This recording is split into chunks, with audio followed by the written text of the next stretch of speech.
Welcome to episode number 3 of this series of about the future of leasing in Latin America.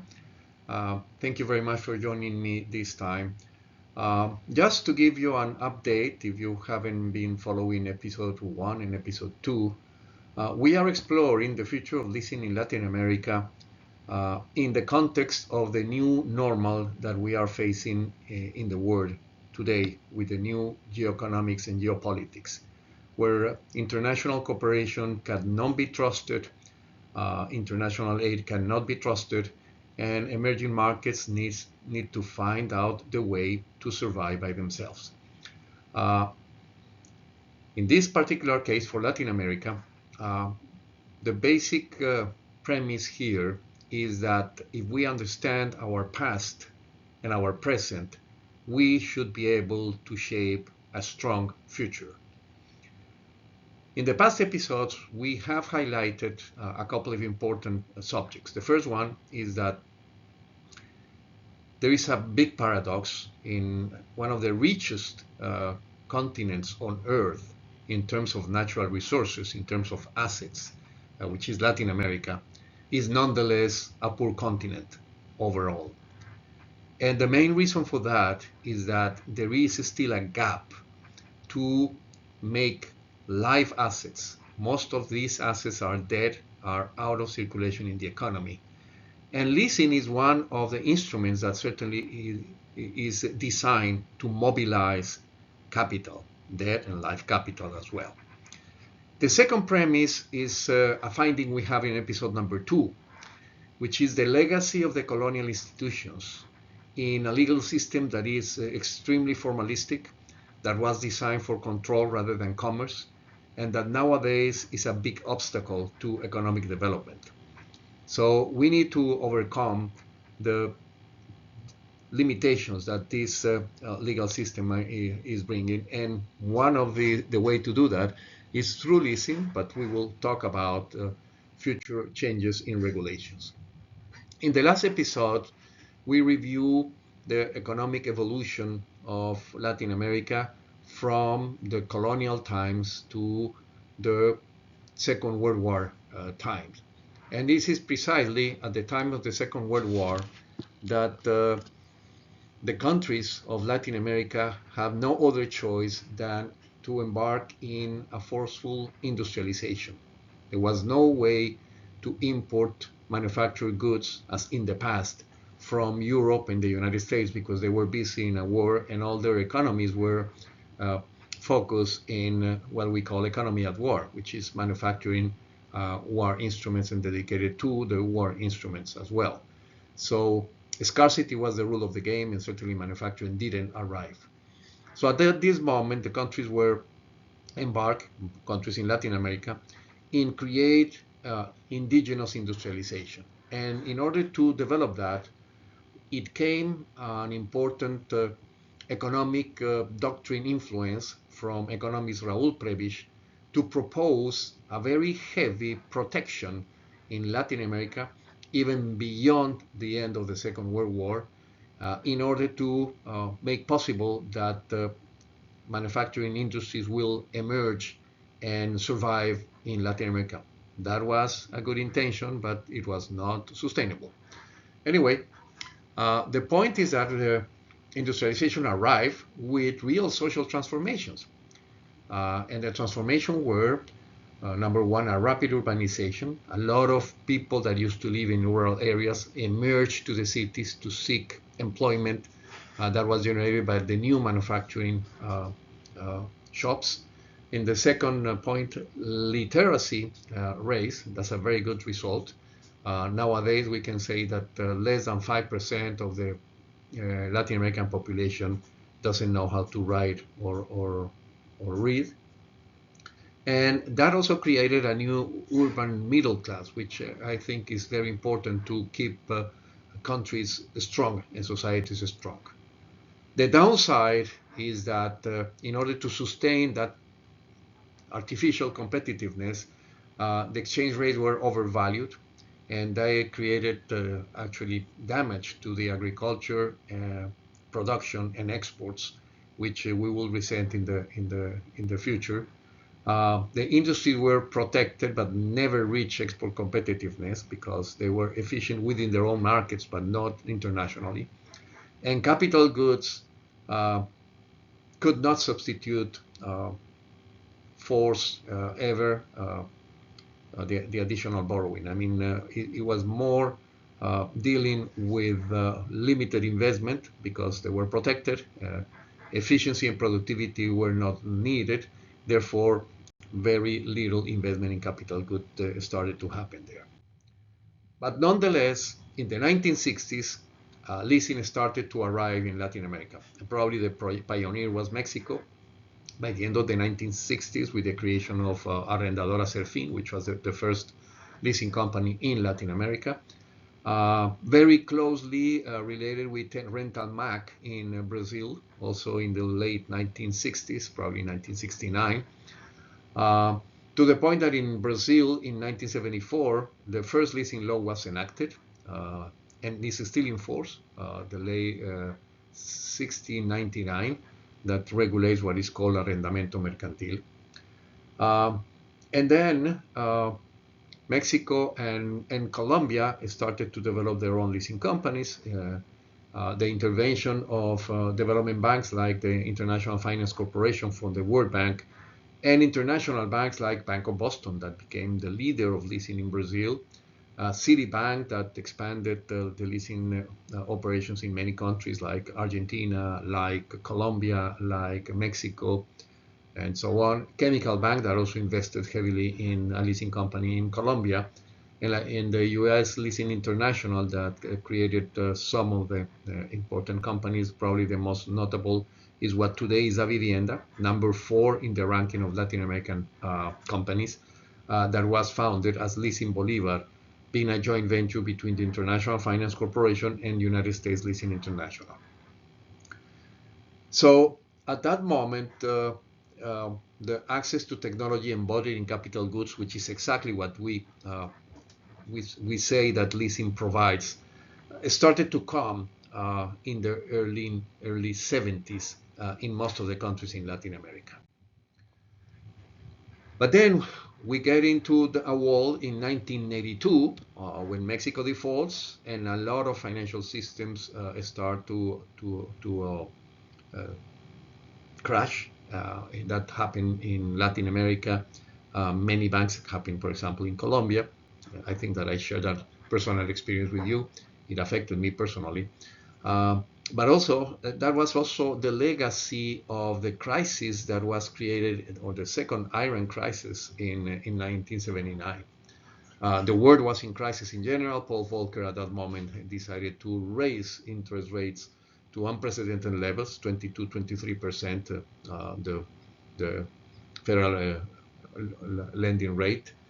And for Latin America, that brought hyperinflation in Argentina, in Bolivia, in Brazil, and Peru. I remember that I was invited to Tokyo to give a conference in 1986 to share with the rest of the audience in the rest of the world how we in Latin America survive high inflation. The problem is that they made a miscalculation because I was living in Colombia, which was a country with a very mild inflation considering the other countries. So it was very little where I could taught them about how to survive with inflation. But over the years, you realize that inflation is not an evil when you are in the leasing business because you can adapt to inflation in a relatively easy way. First, because the equipment conserves value in purchasing power. And second, because the ability to generate cash flows can overcome inflation if the system and the business of the lessee is efficient. So therefore, the crisis of the 1980s created, first of all, a big indebtedness crisis for the whole Latin American countries, and of course was one of the first defaults in Argentina, for example.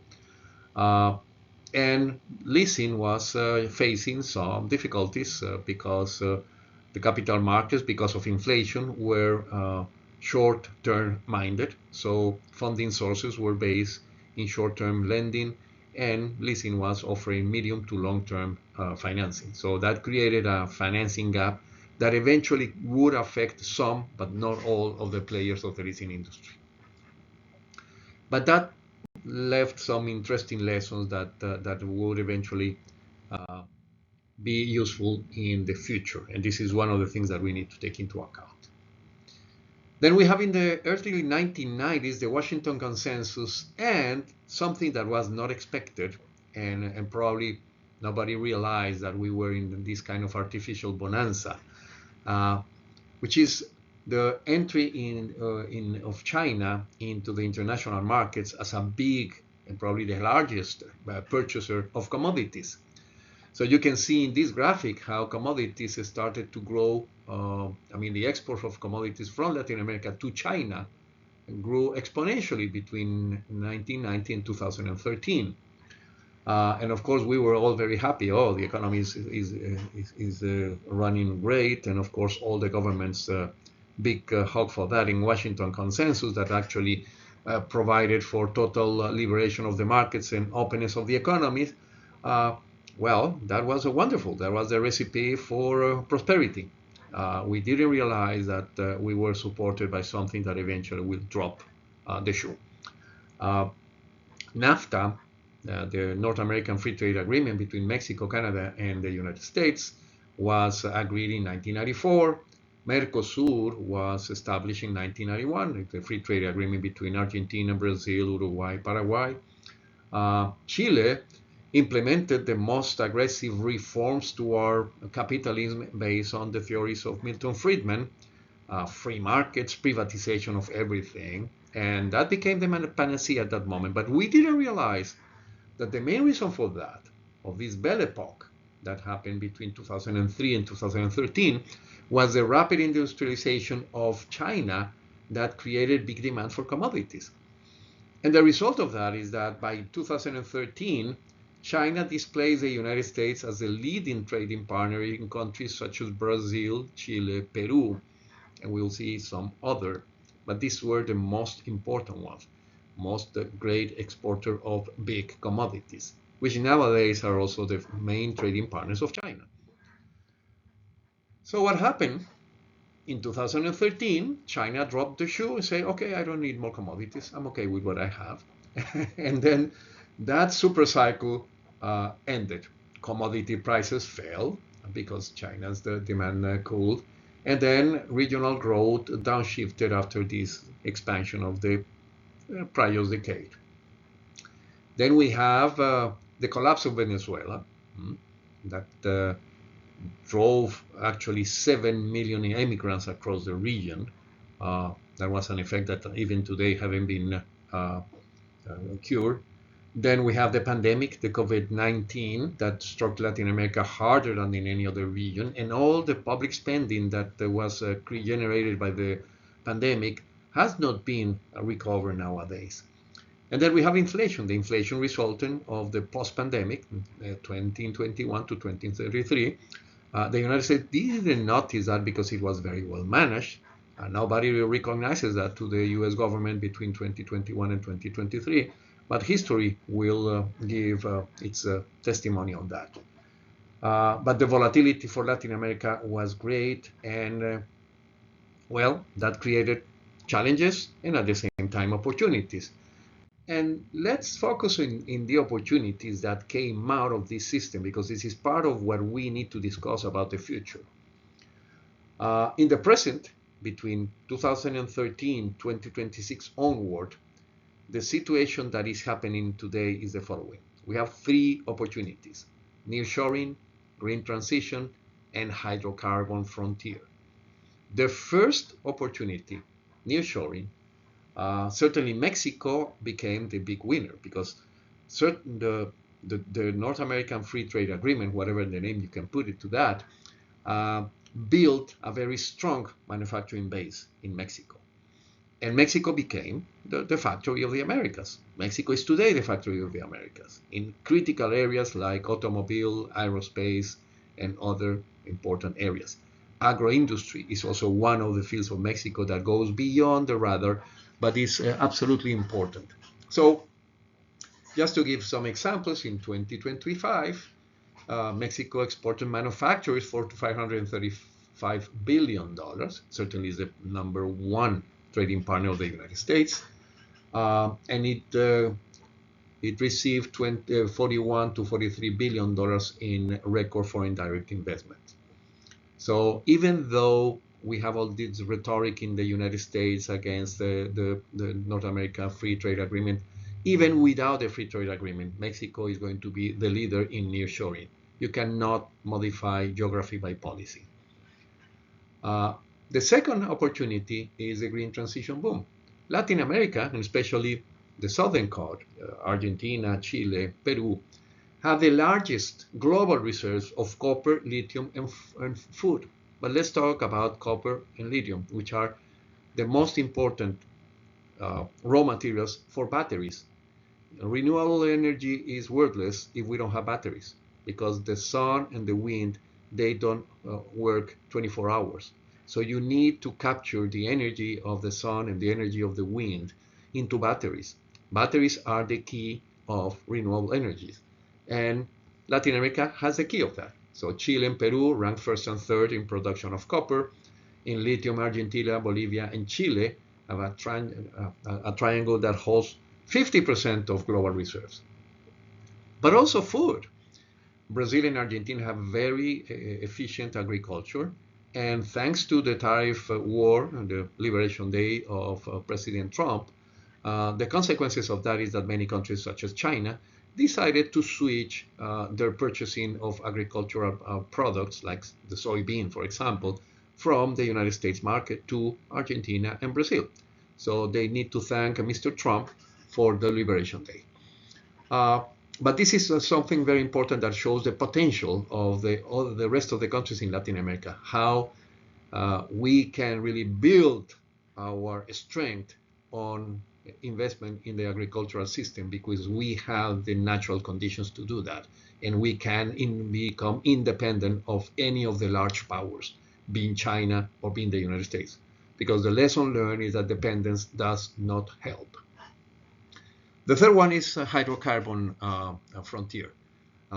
Emerging large reserves of oil and gas are coming from Guyana, Suriname, and Argentina Vaca Muerta project.